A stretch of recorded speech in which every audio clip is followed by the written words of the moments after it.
everyone. Thank you for coming. I think we'd like to start this evening's program. I'm Susan LaPerla, the Director of Programming at the library, and it's my pleasure to welcome you here tonight. There have been a couple of questions about the availability of the blood type handout. You can get it, I believe, on the website at dadamo.com. You can see it at the bottom of the slide. And also, Elm Street Books wasn't able to be here tonight, and I apologize for that. You can also order a copy of the book through the website if that's something you would like to do. And I understand from Martha that you can request a signed copy, and I think that it will be possible to get one through the website. So please take advantage of that opportunity. Well, now it is my pleasure to welcome Dr. Peter D'Adamo to New Canaan Library. Dr. D'Adamo is a highly regarded naturopathic doctor and the author of a number of best-selling books, including the blockbuster Eat Right for Your Type.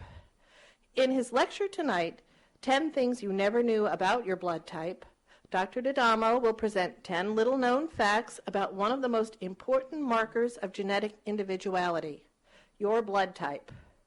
He will discuss how different blood types have different dietary needs, how the genetics of blood type may shape your reaction to stress, why blood type can influence our susceptibility to certain diseases, and how blood type may even control which bacteria coexist inside our digestive tracts. Peter D'Adamo has been practicing naturopathic medicine for over 30 years and is well respected for his research on blood types and nutrition.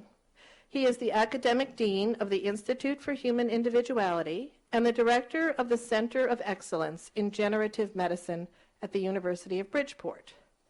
His books are New York Times bestsellers and Book of the Month Club selections. His first book, Eat Right for Your Type, was voted one of the 10 most influential health books of all time by media industry analysts. And Publishers Weekly called his third book, Live Right for Your Type, a comprehensive and fascinating theory that has been meticulously researched. His books have been translated into 65 languages, and there are over 7 million copies of his books in print worldwide. So please join me now in welcoming Peter D'Adamo to New Canaan Library.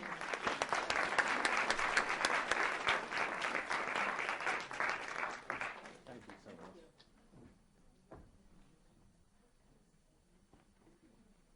Well, quite the turnout for a cold evening in New Canaan. Can you hear me? Great.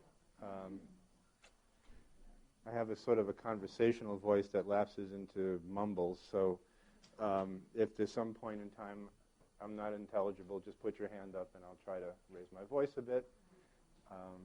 Thank you for that wonderful introduction. I'd like to thank Jocelyn and Susan for putting this whole program together, which looks like it has a variety of very interesting people coming, of which I am just one. I actually spoke here about 15 or 16 years ago, so I'm familiar with this room and how wonderful the facilities are, and I'm very grateful for this opportunity. And as Susan said, the lecture tonight is on your blood type and why it matters and a whole bunch of things you probably never knew about it. The interesting thing is most of the things that you never knew about it are also things your family physician doesn't know about it as well. And that's kind of where the sort of the dichotomy exists, which is that we have this wonderful information on this so very simple genetic marker, so inexpensive to determine. I mean, you can find your blood type out for free. Go over to the blood bank, the Red Cross up the street there, and you can give them some blood, and they'll tell you your blood type. And here we are in the world of genetics looking at thousands of dollars to do genetic testing and very complex genetic panels and things, and yet this one single marker, so simple, so inexpensive, and so ubiquitous, so widespread, is ignored simply because it's all those things. It's not very sexy. Like one of my teachers said, you know, interest in blood types went out, he said, with high-top shoes, which meant somewhere around the 1920s. Once they had it figured out, the major breakthrough, as you're probably familiar with, as we'll see, is that blood types are very important when it comes to transfusing blood from people to people.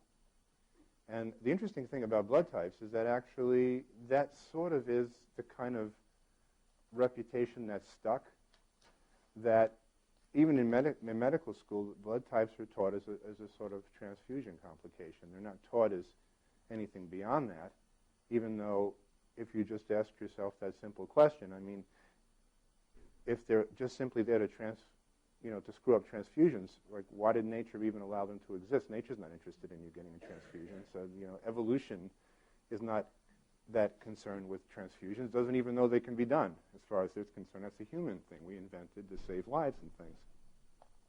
So the bigger question is, okay, so if blood types weren't there to screw up transfusions, what is that for? And that's where the story takes off tonight. And hopefully I'll have a little time, and I'll be happy to answer questions at the end of this if there's any specific questions that you may have, if we have some leftover time. So away we go. This is the Center of Excellence in Generative Medicine at the University of Bridgeport, where I teach and run clinical rotations. I also teach types of medical analysis. I'm kind of one of these people who's kind of geeky. I run a lot of computer software. I run a lot of analytical things. I monitor biological networks. I mean, I'm known as the blood type guy, but the reality is that, I wrote Eat Right for Your Type almost 20 years ago, and I've since developed an interest in what they call systems biology, which is how things interlock and interact. And so the center in Bridgeport basically tries to understand how things, in complex things like people, how do you get sick? I mean, how come when you can take a drug for an illness and then the drug stops working for 3 months? Well, because the body's a network, and after about 2 or 3 months, it just figures out a way to get around the drug. So the idea of where medicine's going in general is fundamentally naturopathic, because naturopathic doctors have always been concerned about working with this idea that there's a self-healing principle in people. That's a very network-related process. And just like Chinese medicine and some of the other forms of alternative medicine, the idea that there's a sort of a greater than effect, that's the effect of all the little parts working together in ways that when you get the result, you couldn't have anticipated the little parts having produced the result. So that's what the generative in generative medicine is. And believe it or not, that kind of started with my interest in blood type as well. So my interest in blood type kind of went into an interest in a type of genetics called epigenetics, where you can control genes, turning them on and off by the environment, things like your diet. And I wrote a series of books on that, and then I got kind of interested in this. So blood type is shot through just about everything I've done, even after the original blood type diet was sort of put into writing and sort of became this thing that people relate to as the blood type diet, which of course is actually something that starts with this book here. I don't even know how many copies of this book are out. My publisher keeps sending me envelopes full of books in different languages, sometimes different fonts. I can't even understand what these things are written in. And they don't even tell me what it is, So I've got books in languages, I don't know, the hieroglyphics is probably the next one coming, or maybe cuneiform. The reality is that the reason that the book has persisted to this day is because it has a kind of universally understandable message. Every time I've looked at the diet guides in the New York Times, there always seems to be a book that's preeminent in the diet world. And it's one paradigm or another. Be a vegan, do Atkins, do paleo, do raw foods, and something just kind of goes like this, and then it kind of ebbs out, and it's replaced by the next kind of super-duper thing, and then that kind of thing goes and ebbs out. And this book just keeps chugging along. After all these years, it just keeps chugging along, because fundamentally, its premise is that there's no single way you can do anything. I mean, there's no single diet that works in everybody, and if you try to find one size-fits-all approach, you're going to be disappointed, because for everybody it works, and you're going to find somebody it probably doesn't work in. Even more distressing is what I call the unfortunate dog-eat-dog world of diets as done in the media. If I have a diet that says you should be vegan, I hate the guy who says you should be on the high-protein animal diet. If I'm the high-protein animal diet, I hate the guy who says you should be a vegetarian. These things can't exist, apparently, together and play nice with each other.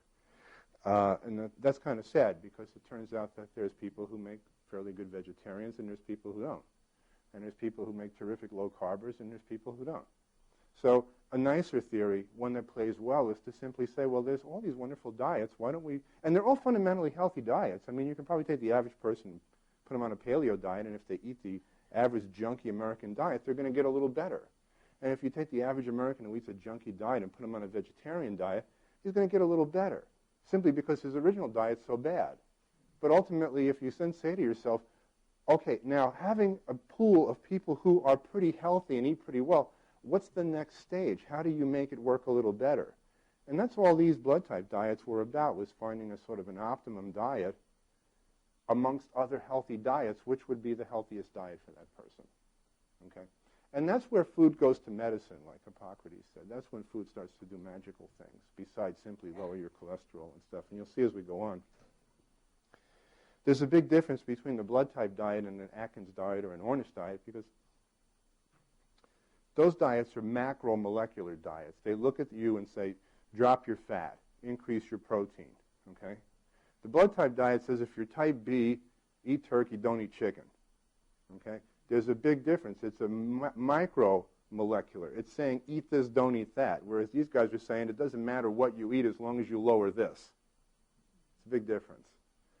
And essentially, we go right back to starting the story. So let's start the story. We didn't know why certain people basically got sick until this guy Landsteiner actually discovered that we have 4 genes that control 4 different blood groups. And up until then, they had tried to transfuse blood into people, but they never knew why. Sometimes it worked magically. You could take a certain person who was near death, and a classic example would be a woman who was bleeding to death after giving birth, and then kind of transfuse maybe the husband's blood into her and will miraculously come back to life. And then the next time they would try it, the person would just drop dead. They tried using things. The lower picture is showing somebody getting a transfusion of milk and salt water. This one over here at the end is a guy getting a transfusion from a dog. They didn't know. And it wasn't until this handsome gentleman in the corner there discovered that there was a system in play with regard to the blood groups that could allow us to understand which types of blood could be mixed and which types of blood could not be mixed. And so, again, this looks like a rather intimidating chart, but it's not. Once you get the hang of it, it's not too bad. Most of the time when we call something a blood type, we are making an oversimplification. The thing that is your blood type is indeed found on those cute little red blood cells. But most of us, it's found all over the place. It's found in our tears, it's found in our secretions, it's found in our saliva, it's found in our digestive juices, it's found in your perspiration. If you're a woman, it's found in your vaginal fluids. If you're a man, it's found in your semen. Your blood type is in just about all your secretions. And so I wanted to show you that cute picture of the red blood cells, but remind you that your blood type's in a lot of other places besides your red blood cells, and to give it a name called a blood type only reflects the fact that we still consider it a transfusion thing and not much more than that. So I'm type A, so for instance, here's my little A blood type chemical. It turns out to actually be a sugar molecule, not the sugar on a jelly donut, but a type of sugar found in nature. And somebody whose blood type B has a blood type B molecule, and somebody whose blood type AB has both, right? And then somebody whose type O has none, which is why, of course, back in the old days you could do this. Why didn't they call it blood type C, right? Well, they called it blood type O to make you think, because in Europe this is actually referred to as type 0, no blood type. Okay? Can you imagine now why type O is considered the universal donor? Because it has nothing for the other people to react to. Okay? So look at me. I make a blood type A and I make antibodies against blood type B. And people who are blood type B make antibodies against blood type A. People who are type AB make both, but they don't make antibodies against anybody. Anybody want to guess what they're called? Universal receiver. Right? They don't have any antibodies. They can take blood from anybody. This guy has no antigens and hates everybody. What's he called? Universal donor. Right? So in a pinch, you can take blood from a type O normally and pump it into anybody, although it's considered bad form to do that. So that's our system. You now know as much about human blood groups as the average medical student. Okay? And that's kind of the system. Can you imagine why am I making something here and I'm hating something there? And why, paradoxically, is the person sitting next to you making something here and hating something there, and the thing that it hates is you, just like the thing that you hate is them? Okay? This is really where the rest of the lecture kind of goes off, because it turns out that the reason we don't like things and like things has got nothing at all to do with the other person's blood group. It has to do with all the other things in this world that have blood types, including things that don't even have blood types. So we'll get started. Here's the 10 things you never knew about your blood type. And what's the number one? Things without blood can have blood types. Why? Well, the reason being is that the name is wrong. Remember what I said, that the blood types are actually very simple sugar molecules, and those sugar molecules are found all over the place. I'm sure that there's probably some right here right now. Okay? Why? Because sugars in nature are used on the exterior of just about everything living. For instance, the capsule of a virus is made out of certain sugars. The capsule of the bacteria is made out of sugar. The lining of your gut's made out of sugars. So, for instance, anytime you see anything slimy or slippery, those are sugars that are sort of swelling in that particular solution. So what we see with what we call a blood type is that these are sugar molecules that are not particularly unique to humans, and they're found all over the place. So if I am a person who has a blood type that makes a certain type of sugar molecule and hates another type of sugar molecule, it really doesn't have much to do with human beings. That's just something we noticed that saves lives. But it isn't the real reason we have them. It's because what I'm saying is I'm more or less going, I'm willing to get along with people or bugs or viruses that have this sugar, but I'm not willing to get along with people, bugs, and viruses that have that sugar. Okay? Now, the interesting thing, and if you come from an Italian family, you would know this, is that you can't love everybody and you can't hate everybody. Okay? You have to draw a line someplace to make the distinction between those you can get along with, those you can tolerate, and those you just have to get away from. Okay? So ultimately, the reality of the whole thing is that we are making a line in the sand when it comes to our immune system. When I say that I am blood type A and I don't like blood type B, I'm not talking about humans, although that's kind of a thing that gets into the emergency room. I'm saying I like bugs that have that blood type A sugar, and I'm not too fond of bugs that have the blood type B sugar. Okay? Now, what's the interesting thing? Do you remember our little diagram with type O? They didn't like either. Okay? So they have, in generally, a much more tendency to be more intolerant to certain things because they just don't like anything. And AB, they love everybody. Okay? They get along with everybody. So we can see that viruses, bacteria, fungi, and food, and even cancer, has blood types. Okay? And that's just a basic immunological fact. Number two, they're all over the place.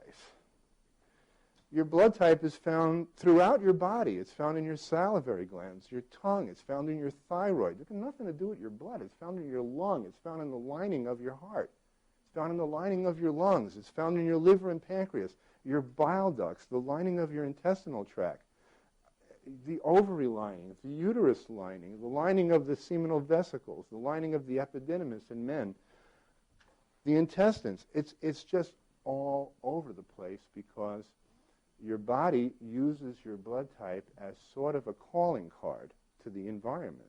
And so it's saying, any place I come in contact with the environment, I'm going to pump out my blood type so as to sort of condition the environment towards things that look like this particular type of sugar. And when you put that other antibody, the thing that I don't like, into your vaginal secretions, you've got a 1-2 punch. What you're saying is, here's my blood type, which is identifying things that I like, and here's the antibody against those other bugs, which is saying, I don't want you in here. So it's a very simple rule of fact that everywhere you come in contact with the environment, your mouth, your eyes, your saliva, your tears, you put your blood type because it's trying to condition that environment in such a way to allow certain things to grow preferentially and other things to not. How we doing? You with me on all this? Great. Okay, good. Number 3, there's a whole lot of blood types, okay? You know, the most common question I get asked is, so what's the positive and the minus mean, right? Because everybody goes, I'm A negative. What does that mean? Well, you can see from our lecture, we're talking about the ABO system predominantly, right? A, B, O, A, B. The negative and positive is the second blood typing system that they bond onto your blood type when you get your blood type, that's the Red Cross, because that also is important when it comes to mothers and babies, right? That's the rhesus system. So, for instance, if a mom is Rh negative and the husband is Rh positive and the baby becomes Rh positive, the mother gets sensitized to the baby. And believe it or not, the first baby, there's very little occurs because the first baby sensitizes the mother. And then subsequent, the second baby, if it's Rh positive again, the mother has an immunological reaction to it, so they give a blocking thing called Rogaine. Well, Rogaine is for your hair, but Rogam is actually for... So the second most important blood typing system is the Rh system. You have another system called the secretor system, which actually kind of controls how much of your blood type you put in your secretions. For instance, if you're a forensic junkie, you like shows like CSI and all those kind of things. They're always talking about the rapist was a B secretor, or the so-and-so occurs a B secretor, non-secretor. It turns out that people, 80% of this room are secretors, which means that we would find lots of your blood type in your secretions. And 20% of this room are non-secretors. They're missing that gene, so their blood type is not in very high concentrations in their secretions. It's in their gut, but not in their secretions. It would make you a very good criminal if you were a non-secretor, because you don't leave a lot of evidence with regard to your blood type. So there's actually 300 different blood typing systems, but the reality is that the only ones that are important is the ABO, Rh, and the secretor. And it turns out that even amongst those three, ABO is the 300-pound gorilla, okay? Because other than the mother-fetus reaction, Rh doesn't matter much. And actually, this secretor system is actually a subsystem of ABO. It's like a volume control on ABO. So why is ABO so important? Because it's all over the place. You know, 2 years ago, there was a story in the news about somebody who was suing a hospital because her husband was given a wrong mismatched kidney. They hadn't blood typed. So you can see that not only are your blood transfusions related to your blood type, but the very tissues that are exchanged. So it's all over the place. And the thing about the blood typing system is that it's, the ABO system is it's a true system. It's an organ system. It's in the tissues. It's in the secretions. I think you're getting that from me, so we'll move on. Again, I think I might have kind of shot my wad on this and told you this before I showed the slide. But the bottom line is that most of what is involved with blood type is really, it's a calling card and a decision-making process on the part of your immune system. So they tell your immune system very often what is you and what is not you. What's a common thing that people get when their immune system gets screwed up as to what's them and what's not them? Allergies, inflammation, autoimmune diseases, right? Do you know anybody with rheumatoid arthritis or lupus or any of those things? Those are misdirected immune reactions where the immune system is mistaking normal tissue for some foreign guy, you know, some bacteria, something like that. And so the immune system is, it's like what they call in the Army friendly fire. It's actually directing damage onto its own tissues in the notion that, for instance, there's something in those tissues that represents a foreign object. The immune system pays special attention. It goes to great lengths to actually not do that. It's very hard to get your immune system to attack yourself. It does a fabulous job of being able to sort that out. And your blood type is one of the most significant ways that it uses. One of the first things your immune system looks at when it's kind of trying to pan around to see whether something is you or not is it looks at a pattern of these sugars. and tries to determine if the amount of those sugars is of one particular blood type or another, and then it matches that to what it knows about your blood type. It says, okay, we've got somebody here that's obviously looks like the person in question. The other thing that's important to realize, and this is kind of a big word, microbiome. Have you ever heard this word? It's the biggest topic in medicine right now. Microbiome turns out to be simply a fancy word for all the bacteria that are grown inside of you.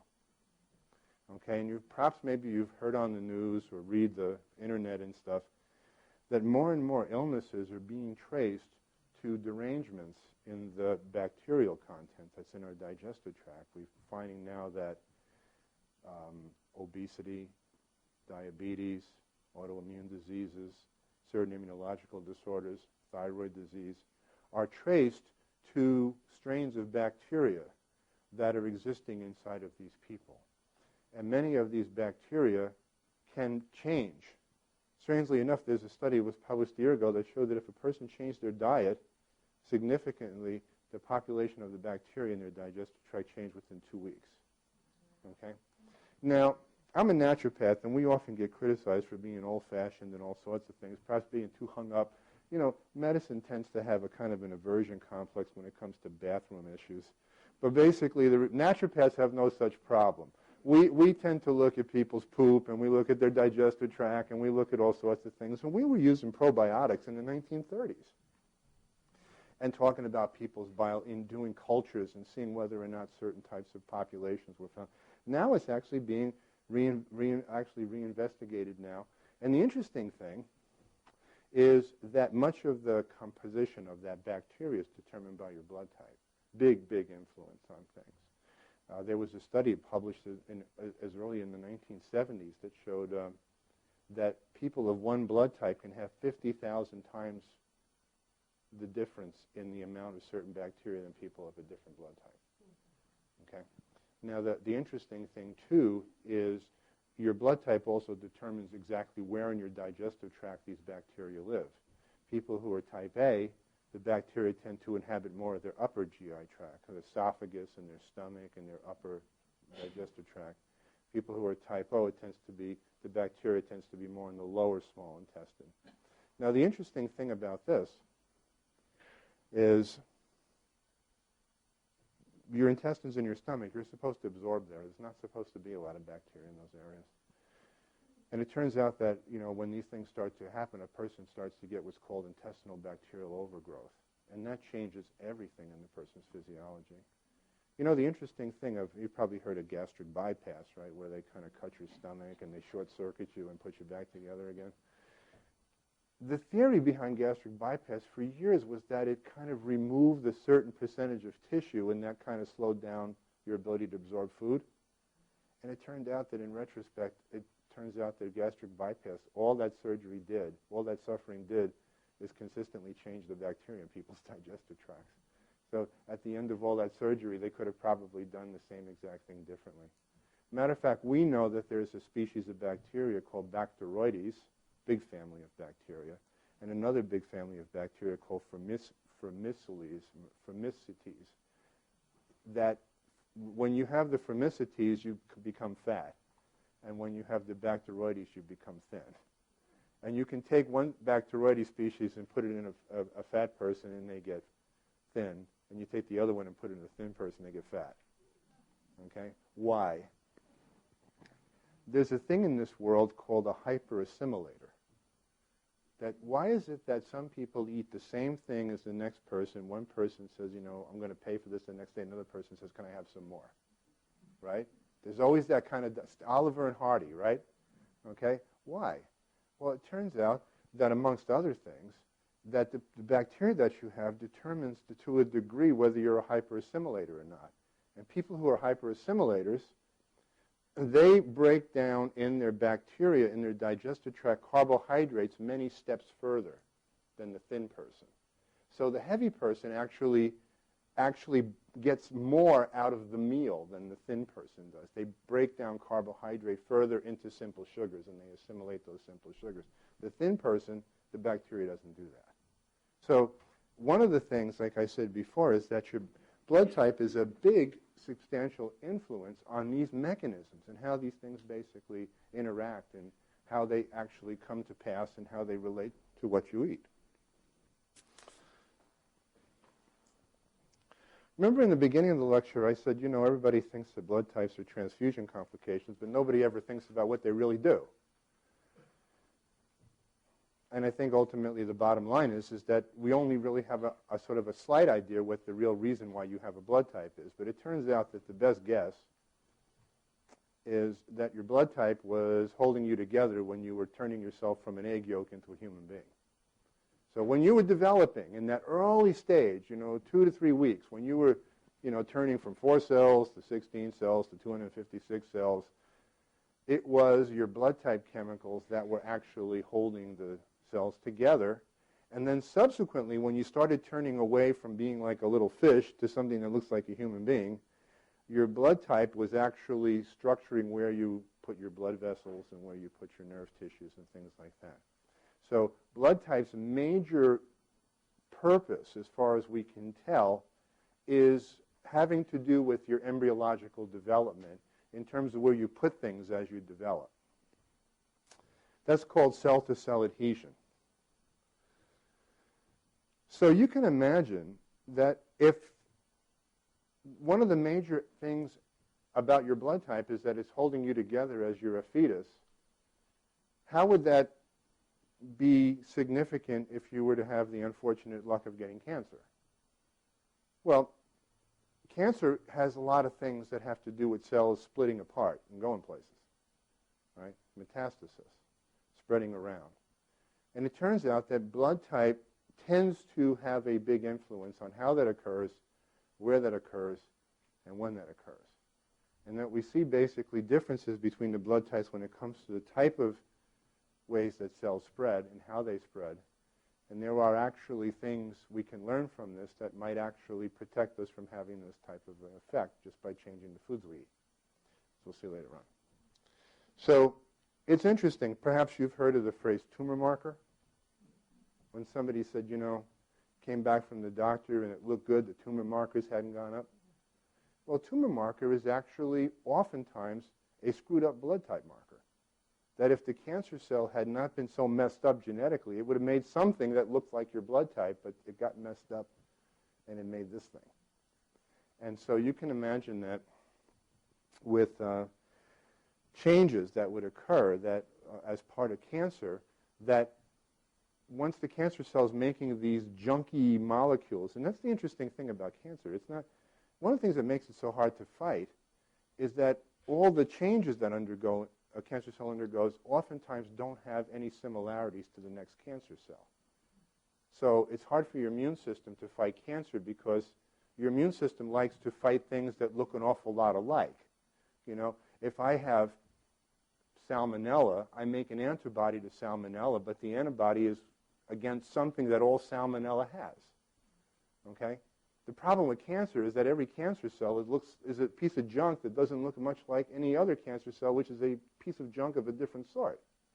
So you really can't make an antibody to every single cancer cell. The premise of how antibodies work is that they work across a broad number of cells by targeting one thing that they all share.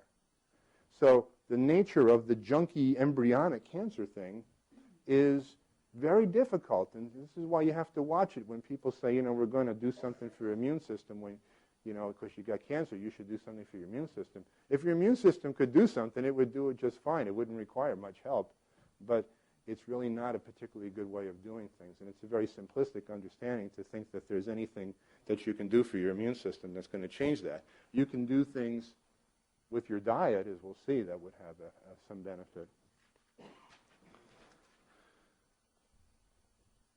Number 6, as I kind of said this, bacteria kind of condition your digestive tract. So you have to imagine this. Who has never heard of a terry cloth towel, right? Everybody's probably got one in their bathroom. And if you look at a terry cloth towel, what does it look like? It's a towel, and they've got little finger things, right? Luckily, if you guess right, that's the side you dry yourself with, and if not, you got the wrong side, which is what I always seem to be doing.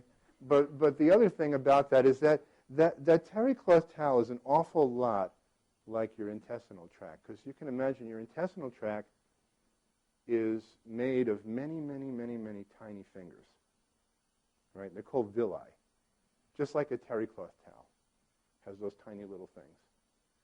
The amazing thing is if you can imagine that each one of those fingers, if you magnified it, has fingers on top of the fingers, okay? So you have, can you imagine your terry cloth towel having another terry cloth towel on top of each thread in the terry cloth towel, okay? Now, why am I sharing this with you? It's just to understand the tremendous surface capacity of your gut. Okay, here's this little pipey thing, right? And here, when we actually roll it out, it could probably stretch in terms of its surface area from here all the way back to Elm Street. Okay, so your gut is very folded and nuanced and full of things. And the reality is to increase the absorption, right? Because absorption requires surface. You need to be in contact with the surface to absorb your food. Those little finger things of the finger things are called microvilli. So the fingers are called villi. The fingers of the fingers are called microvilli. And at the tip of the microvilli is where you absorb all the things that you broke down in that meal you ate. The amino acids, the fatty acids, the simple sugars. All those things get broken down into elemental things, and they cross at the very tip of the microvilli into your lymphatic system, go to your liver, where your liver kind of cleans them up, and they get resynthesized, and so that chicken sandwich now starts to become part of you. Okay? So the finger of the finger has got a lot of blood type sugars on it. And that particular thing exists, the blood type exists on the fingers of the finger because it's trying to play this game with the billions of bacteria in your gut. They're kind of working together. Funny thing about bacteria is they actually often follow the blood type diet, sometimes better than my own patients. The reason that they do is because, remember what I said, your blood type is all through your digestive tract, right? It's all through your digestive tract. And it's all in your secretions and everything. So why am I putting my blood type in my digestive tract? I said, well, we said before, anywhere you come in contact with the environment, you put your blood type. Well, it turns out that when you put your blood type in your digestive tract, you're sending a message, and you're trying to encourage certain bacteria that like to break down that particular sugar. Okay? So the bacteria in a person who's type A are much more inclined to break down the type A sugars than they would be to break down somebody who is type B or somebody who is type O, which we said doesn't have a blood type, but I'm lying. They have a little tiny stumpy thing. But that's another lecture. The reality of the whole thing is that we are having bacteria in our digestive tract. They are breaking down our blood type, and in exchange for that, they produce a variety of very useful things, so-called fatty acids. They make short-chain fatty acids out of our blood type. So it's a perfect thing. We make our blood type. The bacteria take the blood type, break it down. They make a fatty acid, which nourishes the intestinal lining, which secretes more blood type, which actually gets broken down by bacteria, and so on and so forth. We also know that certain bacteria love to attach to certain blood types. For instance, you might know somebody who's got H. pylori, right, the stomach ulcer bug. That loves to attach to people who are blood type O. That's been known since the 1950s, that people who are type O get 3 times the amount of ulcers than the other blood types. Okay? I did an interview back when the book first came out for CBS News, and the medical editor was a medical doctor, and in between the break, he said, I didn't think there was much to what you were saying. He goes, I'm a neurologist. I was having lunch with my wife, MDs always seem to marry other MDs. I guess it has to do with going to school. Naturopaths do this as well. So they're having lunch, and the wife is a gastroenterologist, and he goes, well, we're interviewing this guy who's got this crazy book out that talks about your blood type and diet. And I think it's baloney. And he's saying, like, blood types get, type O gets more ulcers than the other blood types. And she looked at me and she said, yeah, honey, we've known that since the 1950s. Okay, if this was this case, the gastroenterologist knows one thing, but not common knowledge. So we know that certain parasites are found in certain blood types. For instance, if you're type A, you tend to get more giardia, right, which is that thing people get when their well water's all screwed up. You tend to get more amoebic problems. If you're type O, you tend to get more H. pylori. You tend to get more babesia. You tend to get more bacterial types of infections that are characterized by gram-negative. These are things that in medical literature, these things have been known, they're published, but nobody pays any interest because like I said in the very beginning, it's just too simple for most modern medicines. Too simple a marker. It's too inexpensive a marker.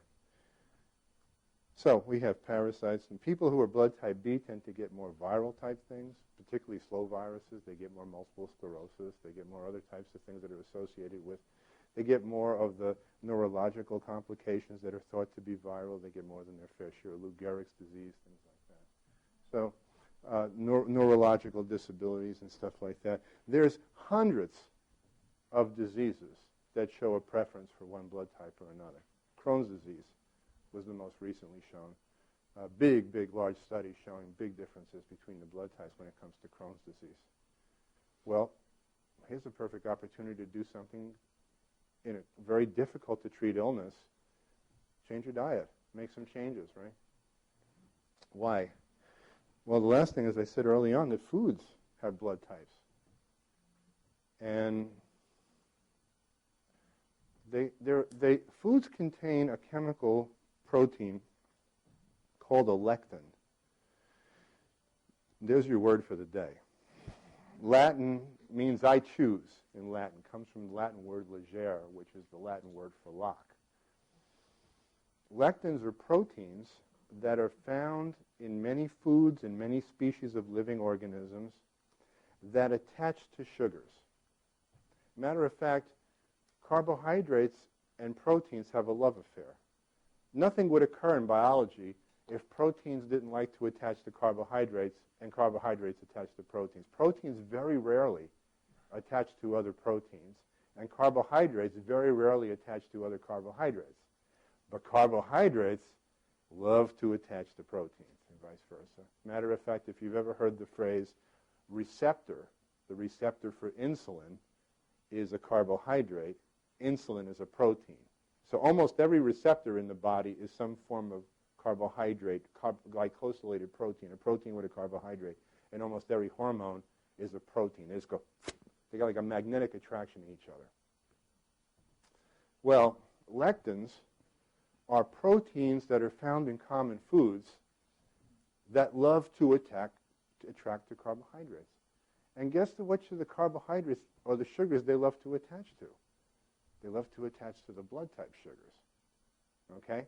Now, the interesting thing about a lectin is it's just a protein that can be found in any number of very common everyday foods. Matter of fact, most of your legumes have lectins, most of your grains have lectins, most of your seafood have lectins, most of your vegetables have lectins.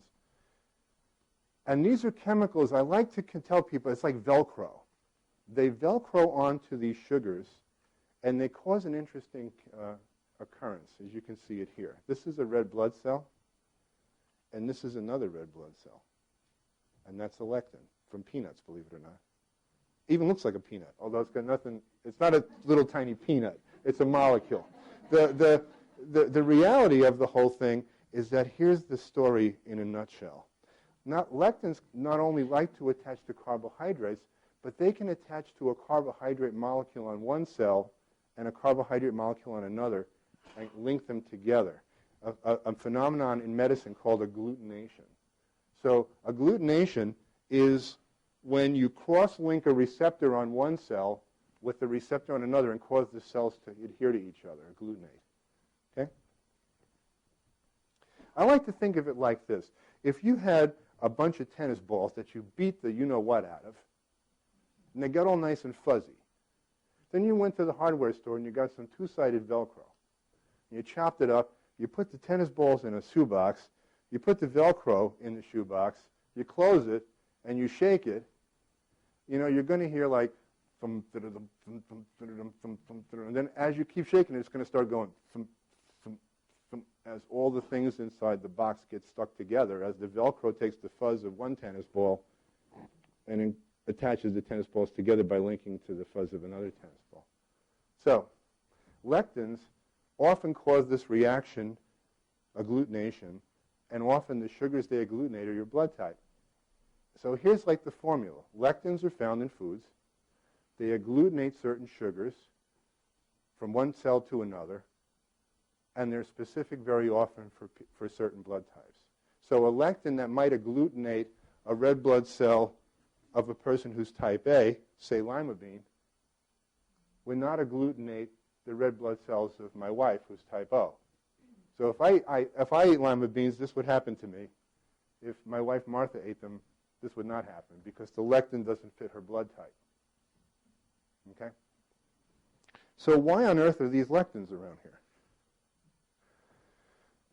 The theory is that most of the lectins turn out to be in embryos, right? Think about a bean.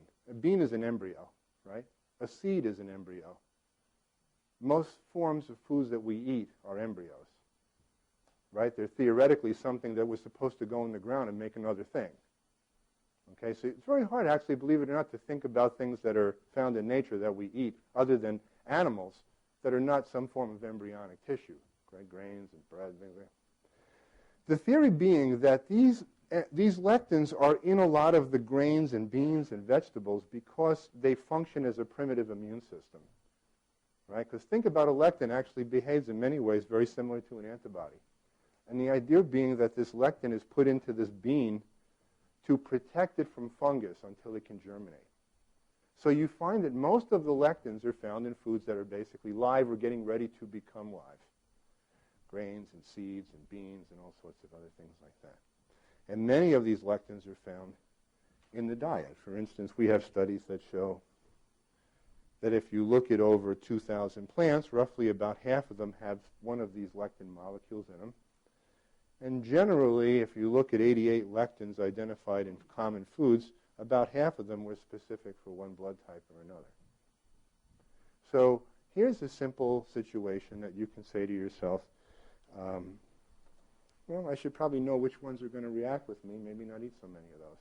Or certainly not eat so many of those when I'm sick.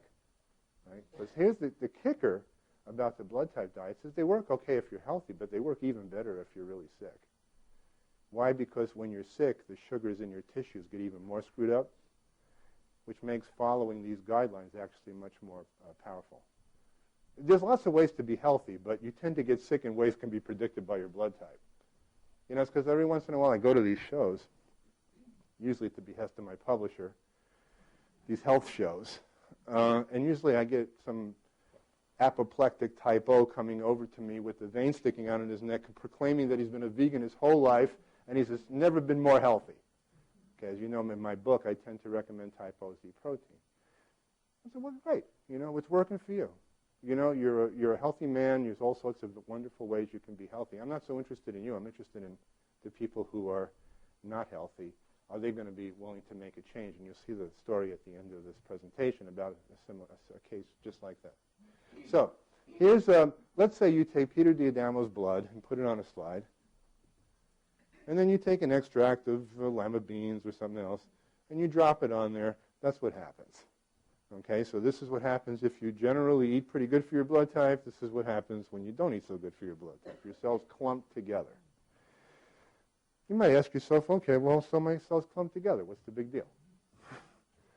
Well, it's like anything else in this world. You know, your body would prefer something that looks like this. It kind of flows better, you know, goes into little places better. This thing gets all screwed up. It gets lodged in your kidneys. It gets all stuck all over the place. Plus, you know, why do people get so ill when they get the wrong blood type? Same exact reaction. So when you actually have this reaction from your diet, your body treats it immunologically like a miniature version of a bad blood transfusion. So when you're eating wrong based on these values, you're having a tiny version of a bad blood transfusion occurring. So, agglutination, not agglutination. Nice, clumpy, not nice. So, here I said before, you find foods with common lectins, and they're all over the place. I mean, here's a simple list of the common foods that contain lectins of one form or another. Normally, if I give long lectures, I talk about some of these ones like amaranth and fava beans and peanuts and escargot. They have all sorts of interesting functions, and a lot of times when you actually understand how they work, you can actually say, well, it's really bad to eat a food that has these things that's maybe not good for me, but what happens if I know how it works and I know who I am and I've got this other problem? Sometimes you can actually use these things to do good things. They actually become almost a type of targeted therapy when you know what to do with them. Specifically, remember what I was saying with cancer? How cancer likes to spread because the sugars get all screwed up? These lectins love screwed up sugars. They love screwed up sugars. Matter of fact, the first work that was done in 1963 by a guy named Aab at Massachusetts General Hospital looked at why all of a sudden, every time he gave an extract of a certain enzyme, why were the cancer cells clumping up? And he thought for the longest time that it was an enzyme that he was giving. And it turned out that when he used other enzymes, the clumping of the cancer cells didn't occur.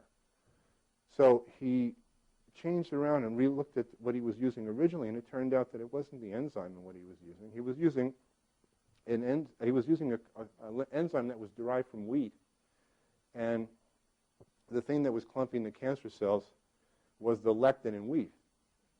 So if you can imagine that, a normal cell is hairy in a blood type way, maybe on the order of 1. A cancer cell is sort of hairy in a blood type way, maybe on an order of 10.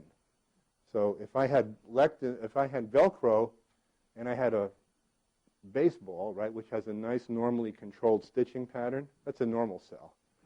Cancer cells like that hairy tennis ball. So you're always going to have more Velcro going to the hairy tennis ball than you do to the baseball because the baseball doesn't have as much fuzz. How we doing? Okay.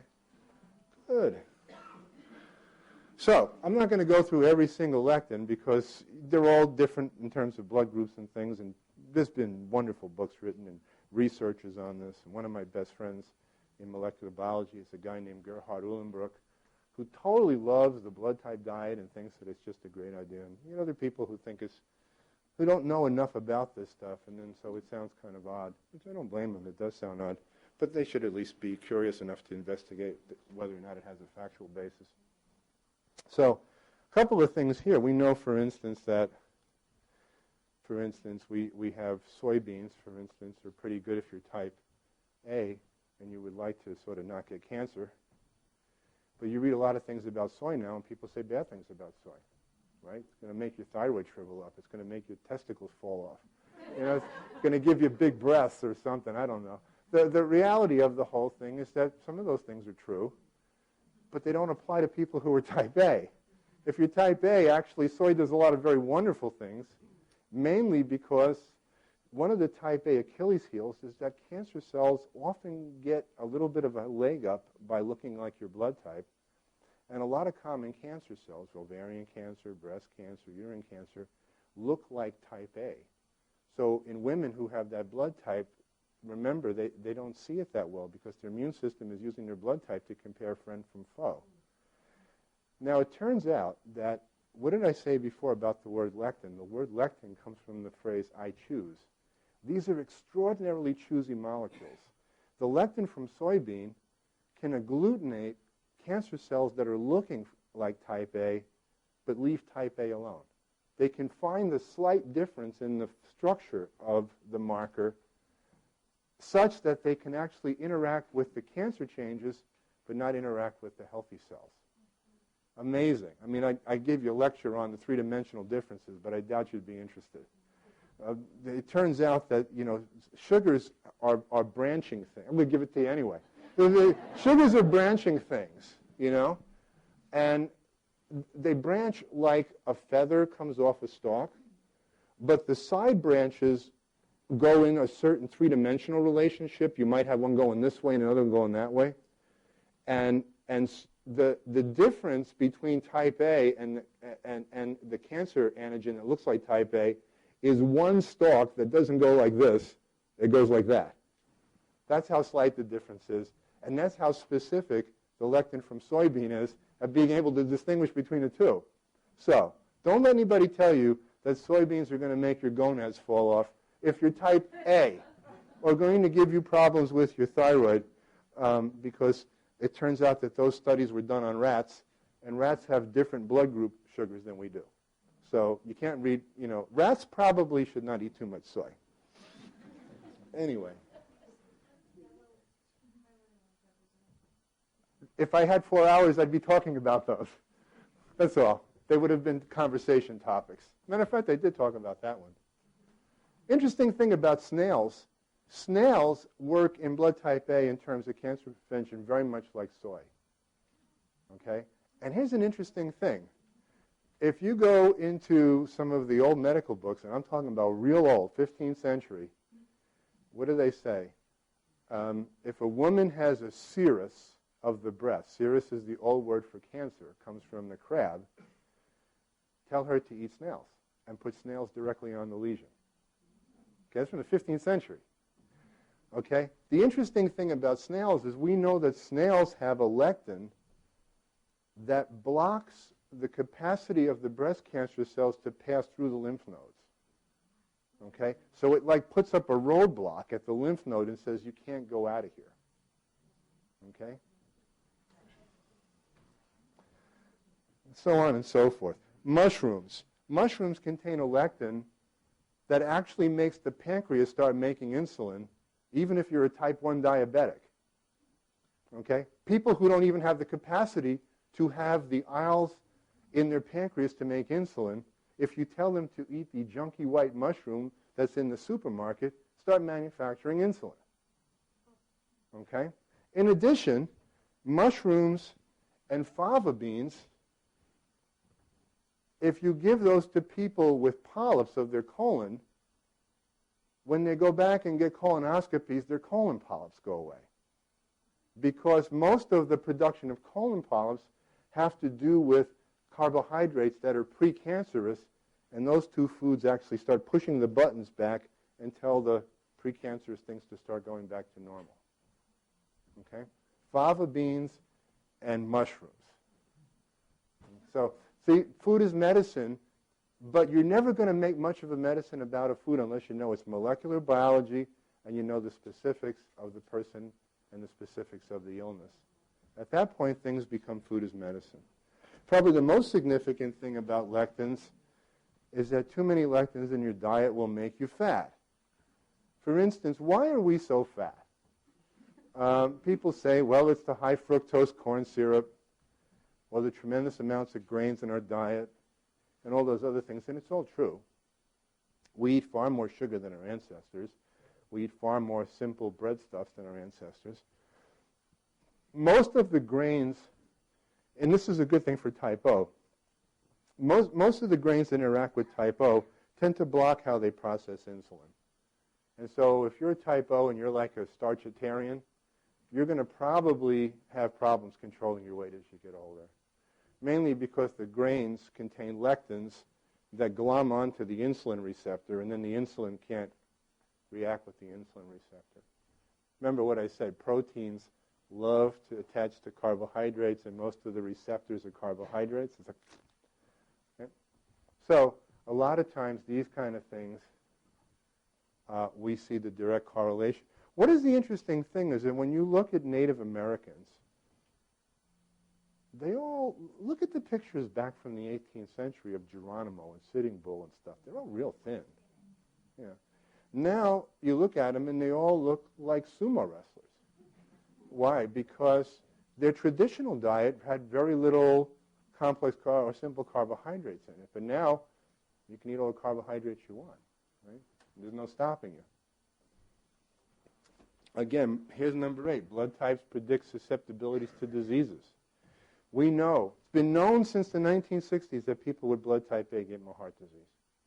Every study that's ever looked at heart disease has shown an increase in people who are blood type A, except for one study. And it turned out when they went back and looked at why that study varied, it turned out that they were looking at a population that was older, and so the A's were already dead. So they had actually removed themselves from the study. The reality is that we know that certain cancers are more prone, certain blood. There was a guy named Dintenfast in Australia who studied blood viscosity, and he discovered that your blood type controls how viscous your blood is when you get anxious and stressed out. He was in a classic study. What you do is you make people write backwards in a mirror listening to a tape loop of a baby crying. Okay? So and then you measure their stress levels and consequently their blood viscosity. And he found out that blood type A has very high rates of blood viscosity when they're strict. And we know this in medicine because there are certain things called coagulation factors that are higher in blood type A. So what the problem is, though, is that you can get damage to your artery walls with three simple things that don't have to be very high. A little bit of cholesterol, a little bit of damage to the lining of the artery wall, and a little bit of viscosity. You don't need a lot of any one of them. You just need a little bit of all three, and then it's like a perfect storm. So people who are type A, they don't make good Atkins people. Matter of fact, Atkins' head nurse did an interview and said they could never get that diet to work in type A's. This was a person working with him for 30 years. So if you're type A, you want to kind of eat the kind of, well, I paraphrase it as kind of a Mediterranean / plant-based / Oriental diet, kind of that and that. If you're type O, you want to go more towards the sort of low-carb kind of Fred Flintstone kind of thing. And again, we understand, I've talked a lot about this, infections and things like that. But here's probably one of the more interesting things. Your blood type is locked up in a lot of the history of the human race. You see, before we had antibiotics, certain types of plagues would go through and they would kill everybody to a certain degree, but then they would often know why did some people live and some people die, right? Why did some people survive and some people didn't? And it turns out that long time before we had airplanes and buses and trains, you could make maps of the distribution of the blood types, and they would have real centers of high concentration around the world. And we know that type O's found very high concentration in certain places, B's found in very high concentration in certain parts of Central Asia, and A's found in very high concentration in the Middle East and in Europe. So a lot of those concentrations correlate with changes in human technology. For instance, much of the attributes that A's gained and A's lost seem to relate to changes when we sort of adopted a more farming-based type of existence, more of a Neolithic existence. So as people went away from the Paleolithic, Mesolithic, Fred Flintstone thing, they sort of had to change. The interesting thing is that we call that an agricultural revolution, as if people woke up one day and said, let's go start a farm.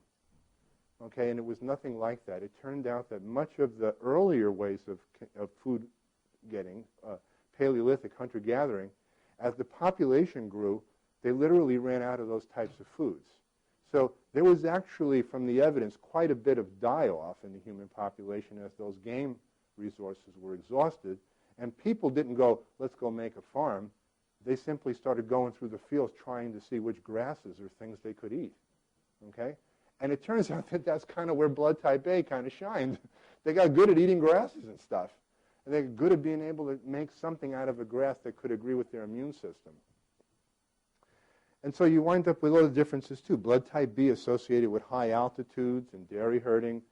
But blood type O always containing that sort of distant memory of Paleolithic, spear kind of stuff.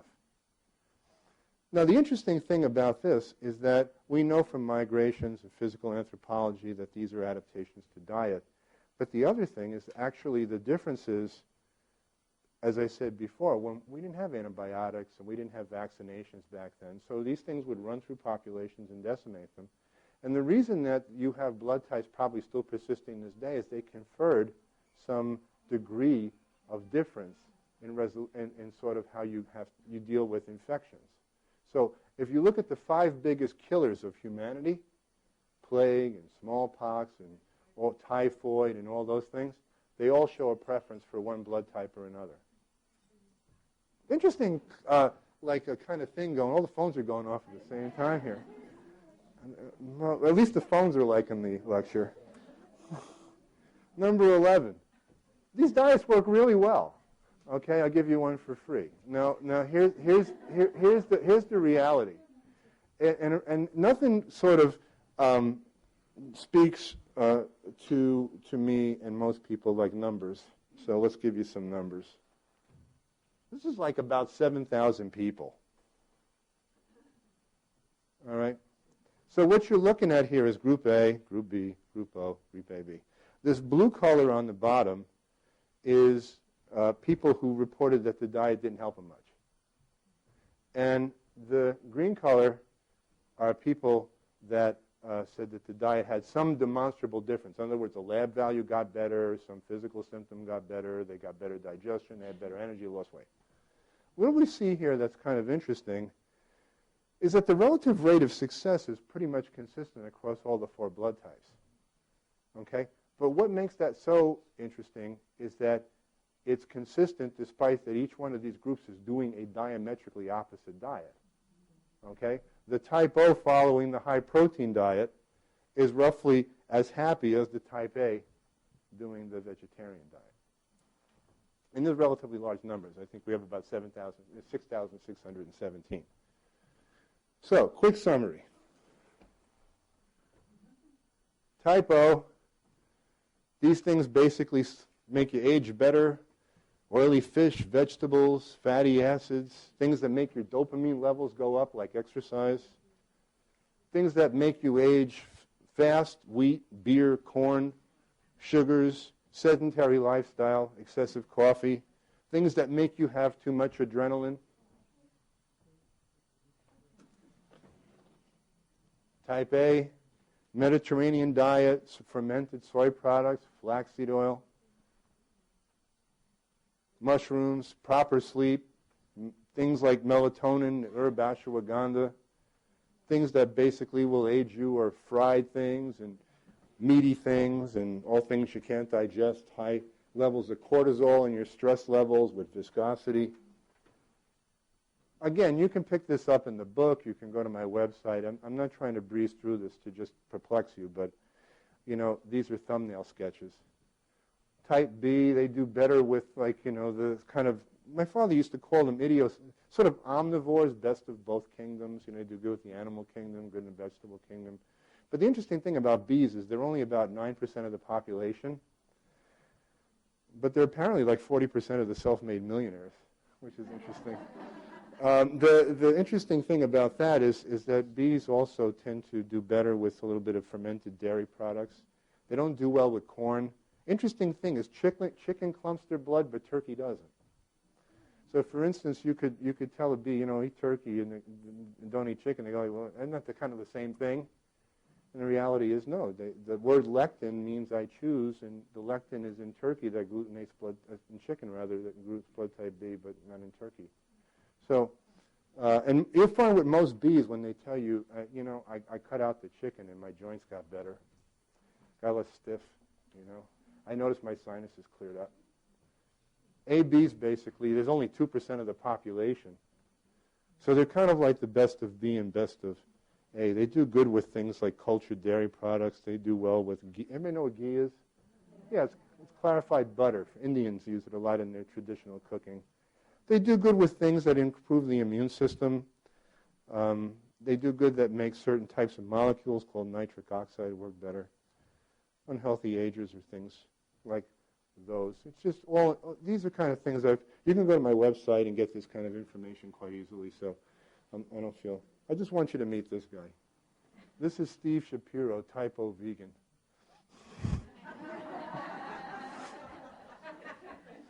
and he was type O, became a vegetarian in 1990. He published 3 vegetarian holistic health environmental guidebooks to the Houston area between 1993 and 96. He was on the board of directors of the Vegetarian Society of Houston, and he was the 3-time National Vegetarian Society Trivia Contest winner. Then he got sick. And he developed a condition called pemphigus.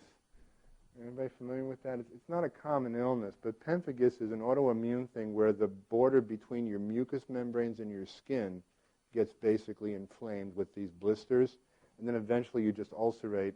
In a vast majority of cases, you die. So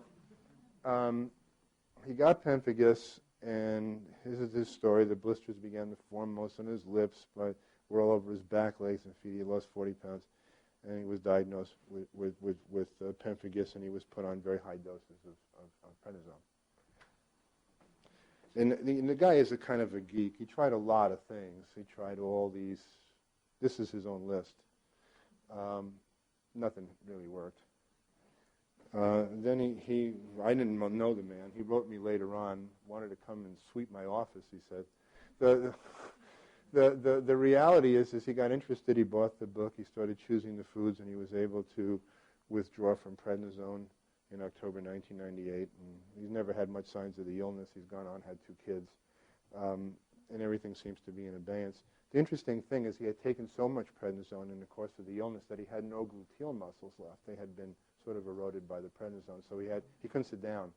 And I thought this was a classic sign of a total recovery, as he got his butt muscles back eventually with this as well. So the interesting thing is that his conundrum was that he was a guy who had done everything right, had been the perfect vegetarian, had been like a super vegan guy, very, very diligent, animal rights activist, organic farmer. And he said, was this book that's saying everything I thought I was doing right was wrong. And you know, escalation phenomenon, the thing. All his vegetarian friends were simply telling him that he wasn't being a good enough vegetarian. If he just tried harder, he'd get better. But he was a super, vegetarian. And he got desperate, and so, that was the story. And then, they said to him, when he talked to vegetarians, he says, I got a kid. He goes, I just can't die for the cause here. So he kind of changed his diet around, and he got this wonderful result.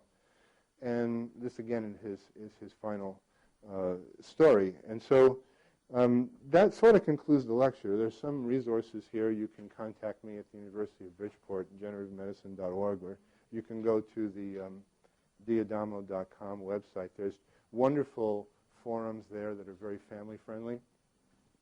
The forums are moderated by people who donate their time and services, and they're from all over the world. One of the forum moderators is from Turkey, another one's from Australia.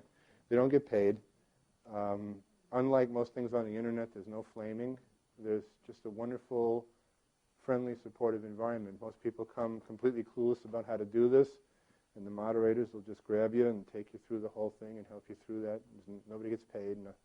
One of the only testimony maybe to the theory that's maybe the strongest thing is that it persists. Many of these people have been doing this for years. They could tell you stories that how they got there and what keeps them here. And it just happens to be something like I said before. It's not very sexy. There's not a $1,000 panel that you have to buy. You can go to the blood bank. Matter of fact, we probably sent more people to the blood banks than anybody else, except maybe for Alcoholics Anonymous or something. But the reality is that, we do send a lot of people to the blood banks, and they're good people to give blood. They're healthy, health-conscious people. It's a perfect person to give a blood transfusion, right? So I'm willing to, if anybody has any questions, I can take a question or two. Okay, we'll start here. Has genetic modification of food changed the lectins and changed the... Well, I'm going to repeat the question, okay? Has genetic modification of foods changed the lectins in the diet? You have no idea how good that question is, okay? Because genetic modification mostly involves putting the genes for new lectins into different species. Remember what I said, the lectins convey protection for infections against fungus. The first study that demonstrated that GMO foods cause health problems was a study where they had taken a lectin from a species of a plant called snowdrop and put it into potatoes. And the idea being that the snowdrop lectin was protecting the potatoes against a certain fungus, okay? Except that they discovered that when those animals ate those potatoes, their entire intestinal linings basically came off. So this was another lectin scientist who had done this work, was the first guy to blow the whistle on GMOs. My second book has an entire section on GMOs. I wrote that book in 1998. Nobody knew what a GMO was, and nobody could care less. But lectin chemistry and GMO chemistry are intimately linked together. So, yes? So do you tell people, for example, who need soy, then to eat organic soy? Or do you not make a point of... That's another great question. Should people who eat soy eat organic soy? The answer to that is yes. And, it's still possible, although I'm becoming increasingly pessimistic, that things are not cross-contaminating themselves all over the world. We're one big, huge experiment at this point, and nobody gave you a vote. So I'm going to work my way towards the back. Lady over there. I've gotten some extensive blood work done. Dr. Warchowski, I think the name is, in Rye. I don't know if you're familiar with him, but he had done the extensive blood panels, urine, etc. I got a long list of items that caused inflammation and items I believe that were allergy specific to my blood. I don't know if it was based on a blood type. Are you familiar with that? Oh, sure. Result, and how Sure. does that coincide with what you do? The question was, the young lady had a blood panel done at her doctor's office, which probably did an food allergy panel, looking for certain antibodies. The reality is that, and the question was, what does this have to do with any of the blood type relationships? And the answer is not much. The reason being is that with blood types, you're measuring food intolerance. And with allergies, you're measuring food allergy reactions, which are highly specific immune reactions. I don't want to go into too much detail because it'll be technical, and I don't want to go there, but I will say this. Intolerance is a more useful thing for most people than allergies, because if you look at an allergy results panel, many of those things that come back showing that you're allergic to this, and this, are not necessarily allergies. They may be cross-reactions between other things. And so I've had patients who have brought allergy panels in where the allergy panel predicted that they would be sensitive to strawberries, and they have no reaction to strawberries, and didn't predict that they would be sensitive to something else, and the other thing makes their throat close up. The reason being is that the allergies don't have a very clear-cut smoking gun. You can find certain types of things that could imply certain things, but it doesn't always add up in the end. Food intolerance is much more useful. You eat something, did or did not something bad happen, okay? So it's more prosaic. But the interesting thing is that there actually is some cross-reactivity between allergies and intolerance, but intolerance is thought to be more an incapacity of the system to deal with the food on a physiological basis, and an allergy is an intolerance on an immunological basis. But again, the reaction is that we haven't gotten the technology of food allergies down yet, so we can get that everything predictable with any degree of success. So you wind up with a lot of people who get a lot of these results, but whether they put them in play or not doesn't always seem to work that well. Next question. I'm working with the lady in the white sweater over there. If you're a no, does it matter if you're a positive or a negative? That's number one. And number two, if you're a no, you suggest a high protein diet. But if you have high cholesterol, the MDs are telling you to eat more beans and more vegetables and stay away from the high proteins. That's two great questions. If you're type O, what does the Rh positive and negative? I don't know if you were at the first part of the lecture, but I talked about that. It's a second blood type that doesn't have much to do with your digestive tract. It has to do with mothers and babies. Yeah, right. More interesting is your second question, which is what happens when you're type O and you eat a high-protein diet when your MD is telling you that you should stay away from meat because it's going to raise your cholesterol. We have data on that. It turns out if you're a type O and you follow the type O diet, your HDLs go up and your cholesterol actually goes down. Now, the second thing is this. Cholesterol is not so important for type O's. I like a type O who is a little greasy and with cholesterol at around 225. Okay? Why? Because the cholesterol hypothesis is very flawed. I can give you a separate evening on that. But the reality of the matter is that if I'm type A and I have high cholesterol, it increases my risk of heart attack 2.5 times. So type A increases my risk of heart disease 2.5 times. Type O decreases my risk of heart disease by half. A lot of fish oil. Increasing your cholesterol increases your risk of heart disease 2 times. So the blood type and the cholesterol cancel each other out if you're type O. But let's look at the other thing. If you're type O and you have high triglycerides, it increases your risk of heart disease 5-fold. How do you increase your triglycerides if you're type O? You eat starches. Okay? So eating starches increases your cholesterol, which increases your risk of heart disease by 5. Having elevated cholesterol increases your risk of heart disease by 2. But being anything other than type A decreases your risk of heart disease by 2, so the two cancel each other out. Plus, the evidence suggests that if you actually eat lean, grass-fed, happy animals that were certainly having a good time and getting rubbed like that Kobe beef, they're doing all sorts of things to these guys, that this is a different type of food. Okay, marbleized fat that comes from a stockyard where you've got corn-fed cattle that have to be given huge amounts of sodium bicarbonate because their flatulence levels are so high. This is not normal meat. Your ancestors didn't eat this stuff. Okay, I can't give you another question, sweetheart. I'm working my way here. Okay, so all the way in the back there. Oh, hi. Is there a possibility that your food tolerance changed through time? So let's say 5 years ago you're type B, you avoided chicken, and then after 5 years you took a blood test, and then the IgA tests say that you can tolerate chicken. Is that possible? I would still not believe those tests as much as I would stick with the blood group, because your blood group's never going to change, and your allergy tests could be somewhat questionable in terms of how accurate they would be. However, remember what I said in the middle of the lecture. Sick people have screwier sugars than normal people. So in essence, the sicker you are, the more reactive you will be to these foods. The healthier you are, the less reactive. So I like to think that with most of my patients, if they're healthy and they're following a diet with about 80% compliance, they're following the ideas and the principles 80% of the time, 20% of the time, they're doing whatever they want. You know, it's like I said, you know, if I told you, well, cross on the green and don't cross on the red, right? That's a very good formula. It's not a great formula at 4 o'clock in the morning. Maybe 4 o'clock in the morning, there's no cars for 22 miles. Is it really a good idea to wait for the light to change? Maybe yes, maybe no. Right? Next question.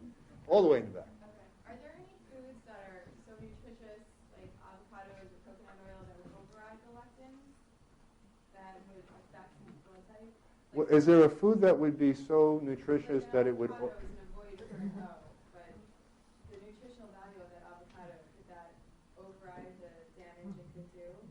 I would say generally on a continuum that was sickness to health, there would be a place where there could be something for that, yeah. In other words, in a healthy person, there would be allowances that would include those kind of foods. But in a generally a sicker person, you'd want to stay away from them.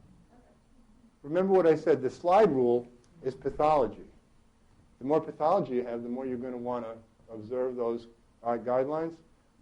There's a lot of ways to be healthy. Just remember that guy, you know, healthy, the guy at the health conference or whatever.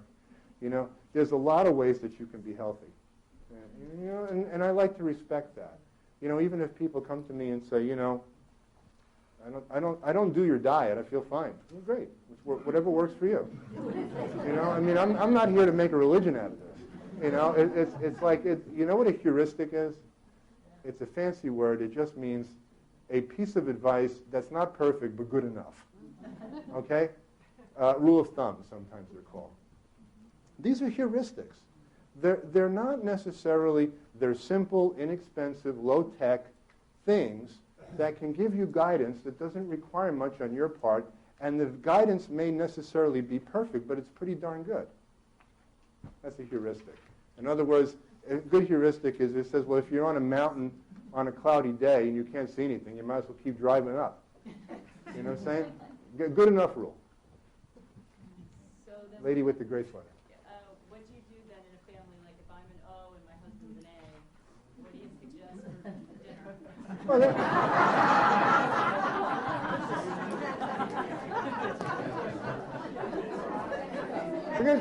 it's a very good question. My wife is O. I'm A. Most of our kids are 2A. Our 2 kids are A's. It's really not that hard. Most of the time you might have to make a variation of maybe a main entree of some sort or another. I also know that it's difficult perhaps maybe in terms of, let's say, being able to get it together, but I think there's so much overlap with some of these things. These diets are not, okay, this guy gets all this and this guy gets all that. There's more overlap than there is variation, actually. So it can be a problem. But there's other things. There's a resource on the website where you can cross-compare values and stuff, so you can see what things are. And again, I like to think that, most of the time in our house, since the A's are 3 and the O is 1, we normally tend to have the main course reflect around the O, but oftentimes my wife will make a particular piece of lamb or something for herself, and that's pretty much the end of it. And then we share the other things. There's a lot of values in the system that are just neutral. The system has 3 values. This food is beneficial. This food is an avoid. This food is neutral. So if you eat a lot of the beneficials, the foods are acting as medicine. You eat a lot of the avoids, the food's acting like a poison. And then you got all this other stuff in the middle, which is like, I don't care. It's like a food that's acting like a food. Anybody over here? Okay. Is Tai Chi only good for type A? That's a great question. Is Tai Chi only good for type A? Do you teach Tai Chi? I practice Tai Chi. Oh, okay. Well, I'm not trying to take any business away from you or anything like that. No, Tai Chi is great. It's really, the recommendations are not to the exclusion of other things, okay? Really, the recommendations are based upon types of exercise that are known to counteract the chemical effects of stress that particular blood type suffers from, okay? So, for instance, like I said before, we know that type A, when they get stressed out, their blood gets thick and clots. We've got research that shows that Tai Chi and yoga actually lower blood viscosity, okay? So I'm not saying it's bad for type O, but it's really good for type A, okay? Same thing with exercise, Now, what do we know about type O? Type O tends to make too much adrenaline, okay? And it's paradoxical and confusing that type A behavior is actually linked with type O blood, okay? So, and this is known. And you could argue that maybe in their distant ancestral background, having a lot of adrenaline maybe was a good thing, okay? But the issue is that typically type O, because of a gene that gets turned on when you're type O that regulates your dopamine, tend to make adrenaline out of their dopamine, okay? Now, dopamine is happy, okay? Dopamine is why people take drugs. Dopamine is why people have sex. It's all those wonderful happy things. And adrenaline is like, eh. And so you've got this kind of thing that goes, I'm going to take my pool of dopamine and make adrenaline out of it. Now, what are the things that control the gene that does that?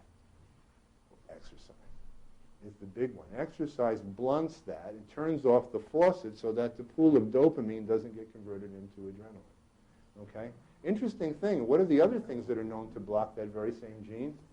High protein diet, no wheat, which is exactly the type of diet. Okay? So the answer to your question is not necessarily that anything should be considered to be to the exclusion of anything. It's just some things are better than others. Sure. A couple questions. So, type O, what is like the best form of exercise for a type O person? Aerobic. Go for it. All right. Then my second question is, when you're in a competition, like say, and I get very confused, they look for you to count your macronutrients and keep track of it. Who's they? Like your coaches. For a competition? Like say for a weight training competition or a fit model competition, they ask you to prepare for that. But is there any like science behind the macronutrients? Because then again, it's like basically saying you're all in the same pool. Yes. But they're saying count your macronutrients, and they do want a high portion of protein to feed the muscle. But what if you're type A? not a type O? Well, you make muscle by all sorts of different processes, and you actually make oftentimes muscle by simply not losing the muscle you have. So, great question. And in many respects, the idea being is, okay, how do you compare advice that's being given based upon a more generalized idea, and how do you reference that with more specific types of advice that could come like via a system like this? The reality is that, general advice is like general advice in general. And ultimately, it's useful for certain things. And you have to ask yourself if that's going to do the job, or do you want to take it another step further. Now, you're talking about muscles and competitions and things. You've all seen these Victoria's Secrets models. They're all on the blood type diet. Their coach basically puts them all on these diets. And they're all different blood types. And, every adolescent boy's dream come true, right? So the reality is that, I like to think, and I think this is true, that somebody's written a diet book on every one of these diets proclaiming that it is the diet for everybody. So we can assume that each one of these diets is fundamentally a good, healthy diet. Okay? However, the magic, and I said this at the very beginning, is when things change is when you take people who are sick or high compliance, high performance, who are already doing that other stuff, and you give them this added additional information. What can they do with that extra stuff? So that's the big thing. I should one of these days I'm going to parade. I've been in practice for 30 years. I've inherited people from my father who was in practice for 25, 30 years before that. So there's people who have come and seen either one of us for greater than 50 years. And I should bring a few with one of these lectures. They're pretty good, healthy people, and sharp and bright and high performance and high executive function and all sorts of things. And I don't think any one of them is a zombie that does these things like a religious thing. We don't preach that. We preach that people. It's like everything else. It's like a big Christmas club, which many of you don't know. But back in the old days, you could have a layaway, and buy something for Christmas by putting $2 away. Well, that's what this program is, like a big glorified Christmas club. If you just, over your life, amortize having this information, just like how with the life you amortize what the significance of the traffic lights are, The more you know, the less your chances of getting run over. I have a quick question for you. In reference to the cholesterol, usually the triglycerides, I understand with the carbs, and I'm a type O, and I definitely work with the high protein diet is much better for me than anything. However, lipoprotein A, how does that come into play? When you have a good cholesterol across the board and then your lipo A is like 225, that's a genetic trigger. It's a genetic, by something. Right, that's a genetic trait. Lipoprotein A is one of the fractions of protein that tends to cause more arterial inflammation. Right. So you have to think like an artery. Right, but the C-reactive protein can be good and everything else can be perfect, but Well, that particular number... Well, actually, the less things that are elevated around that, the less significance that number is. Because remember, certain things need to exist with other things to become, significant. Now, lipoproteins basically make the arteries burn. It's their fundamental process. And they make the arteries burn by turning on little suction cups that cause your white blood cells to adhere to the arteries, and that causes inflammation, which is an interesting story with regard to how people and doctors don't get arterial disease right. They're so busy looking at the artery as a pipe that clogs up that they fail to realize that it's inflammation that starts the process, and the pipe clogging is like 11:30 in the evening. It turns out that inflammation activates the immune system. The arteries become sticky. They start flapping, they start burning, and then they start attracting platelets. The platelets attract calcium. The calcium attracts cholesterol. Cholesterol forms the blockage. So, as I said before, if you've got a lot of other things like C-reactive protein, all the signs of inflammation are low, that's probably in the long run going to be not that significant because you need a few other things to complete the equation. That's high. That's a really high number. Absolutely. 25 is a very high number. Well, that's where you have, and there's other things that do that as well. There's certain families that tend to have these things. It may turn out to lower your risk of Alzheimer's, though. So everything comes with a silver lining. That's great. I'm going to take one more question and then go home. So how is it that when I'm a blood type A, but I just found out that I'm a non-secretor, so how does that change the foods that are okay for me? Oh, well, remember what I said. The question being is if the lady is blood type A and found out that she's a type A non-secretor, which is that other second blood type system that acts like a volume control. Generally, when you add that non-secretor value to the type A diet, the diet starts to it really would like to adjust the bacteria in your body, something serious. Because a non-secretor, we've got data on this, they tend to have huge amounts of bacteria in their stomach, and they tend to have problems. You can measure that by measuring the hydrogen in a person's breath, and we've got data on this. And the interesting thing is that you probably wouldn't know it, but there's lots of bacteria in your stomach and upper intestines, but if you follow now, adding that information and following the O non-secretor, that'll go away. So actually, one of the adjustments in the O non-secretor is to actually straighten that out. You said follow O non-secretor? A non-secretor. He's an A non-secretor. Did I say O non-secretor? Doctor, you alluded early on about this whole issue with our guts and the whole top bottom. Would you suggest that following your diet would heal much of what we hear about today? It seems epidemic, the gluten sensitivity, this sensitivity. Gluten is one of it's very similar to lectins. They have a lot of physical similarities, although they're not in the same chemical family. The increase in gluten sensitivity, I'm going to just say this. The reality is that the single biggest important lectin is the lectin in wheat. 4% of wheat is composed of the lectin. Lectin causes agglutination in probably 60% of the population. Most people who put themselves on gluten-free diets say they got better, so they must have been gluten sensitive, but the truth is they probably just pulled the lectin out of their diet at the same time. Okay? And it turns out, the interesting thing, another lecture altogether, but people who have rheumatoid arthritis have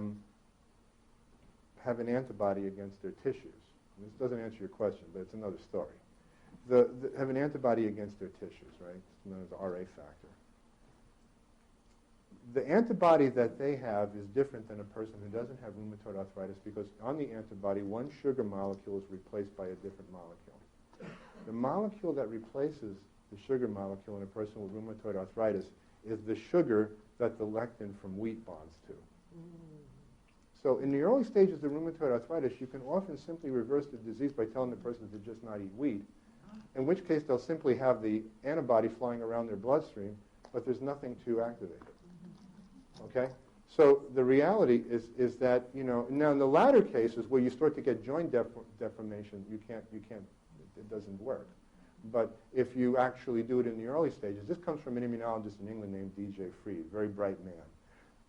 Now, going on with your digestive tract question, the reality is, you could look at the majority of our difficulties in terms of how I wish I had more time to explain how this ties into things like dementia and how all these crazy sugars that get screwed up because you're ill interact with your blood type. But I'll leave you with a simple heuristic. If your condition requires that you take a steroid, you, by definition, have screwed up sugars in your body. Okay? So if whatever the condition you're taking requires cortisone or a steroid, you have screwed up sugars because your cells are designed to try and fix that, but when they can't fix that, they kill themselves. And that produces the illness that the steroid blocks. That's the only thing steroids do, block that reaction. You'll notice they don't do anything to repair the twisted up sugars. They just block the reaction to the twisted up sugars. That's why when you go off steroids, the thing comes back usually because you haven't really fixed the problem. But that's another story. The reality of the whole thing is if you look at it like a simple cause and effect relationship is that you have bacteria, you have diet, you have genetics. They link together. You can do things that are simple, inexpensive choices.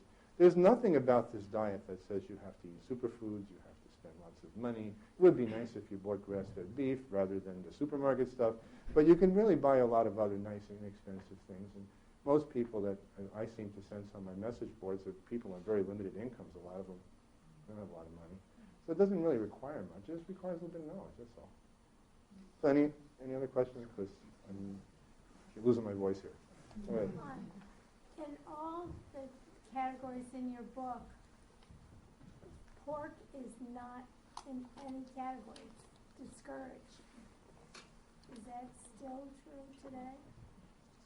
Well, there's an answer to that, and everybody thinks that I'm somehow Jewish when I wrote that. But the reality is I'm Italian. And Italians eat lots of pork. But the reality was that, well, how can I start this story? If you need a valve, right, in your heart, before they had synthetic valves, who did they go to? They went to your friendly pork, right? Got your pork valve and put it in your heart. So what do we know about pork tissue is pork tissue has a considerable similarity to human tissue. And we also know that human beings, almost 100% of us, contain antibodies in our bloodstream to pork or porcine proteins. Now, when I did a lot of my early work in the 1980s, I would use machinery and take slides of my patient's blood and drop foods and things and analyze it in terms of splitting the proteins to see if I got agglutination. And any time I wanted to increase agglutination, I could use a lab reagent that was a protein that was developed out of pigs. If I put a drop of that protein on, the agglutination went crazy. So the reality is there's nothing inherently in pork per se. It just makes everything else worse. Okay? So the reality, again, falls into that same category. If you're a person basically who decides that they need to have bacon a Sunday morning, you're feeling pretty healthy, and it's not the end of the world to do something like that. If that's your call, that's fine. But the reality is that if you are the type of person who's going to see any difference from these types of things, you probably want to keep porcine proteins away from it, because it's a well-known immunology. We use these proteins, what are called adjuvants. They make things happen. And so most of the time when you've got an adjuvant, it speeds up an immunological reaction. But it made me a big hit with the Orthodox Jewish community, and with the Muslims love me too, because they apparently eat a whole lot of pork either. So anyway, well, I think I'm going to call it quits. Thank you so much.